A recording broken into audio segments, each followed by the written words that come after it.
Montélimar, Avignon en kayak gonflable, l'épopée lente d'un couple pas tout à fait amphibie.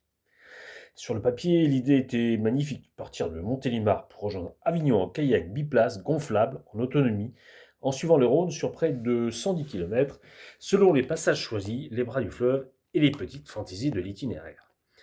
Dans la réalité, c'est surtout l'histoire d'un couple dont l'un adore l'eau pendant que l'autre réussit l'exploit d'avoir presque le mal de mer sur un kayak.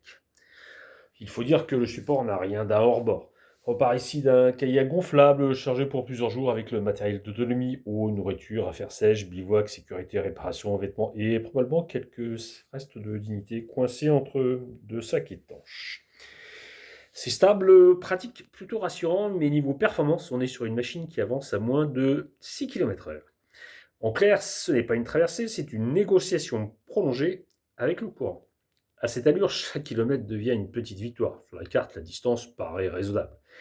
Sur l'eau, elle prend tout de suite une autre épaisseur. Le Rhône s'étire, les rives avancent lentement et la moindre rafale de vent de face donne le sentiment très précis que l'univers entier s'est lié contre ce projet pourtant présenté au départ comme une super aventure en amour. Ma compagne, elle, est dans son élément. L'eau, le rythme, la glisse, le bivouac, la vie au fil du temps, tout ça lui va parfaitement.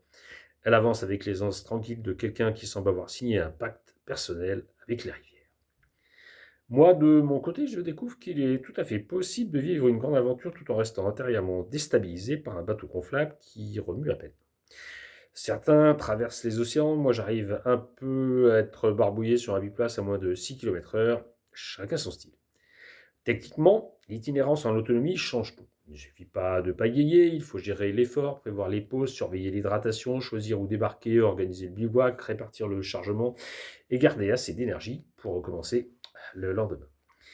Le kayak devient alors plus qu'une embarcation, une petite base logistique flottante, pas très rapide, pas très élégante parfois, mais terriblement honnête. Et c'est justement cette lenteur qui rend l'expérience si particulière.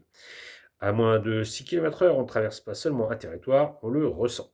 On voit les îles, les digues, les variations de lumière, les berges sauvages, les lignes du fleuve, on prend le temps volontairement ou non. Trop souvent d'ailleurs, mais on le prend quand même. Même les oiseaux semblent avoir le loisir de nous observer qu'une certaine condescendance, ce qui donne à l'ensemble une dimension presque philosophique, avancer doucement, très doucement, mais avancer quand même. Entre Montélimar et Avignon, il y a donc plus qu'une descente en kayak. Il y a une aventure à échelle humaine, une aventure lente, chargée parfois un peu absurde, mais une expédition magnifique, une expédition où l'on pagaie avec méthode, où l'on progresse avec humilité, où l'on découvre qu'un kayak gonflable biplace peut devenir le théâtre d'une véritable épopée, à condition d'accepter que cette épopée ressemble parfois davantage à une migration de castors fatigués qu'à un documentaire extrême.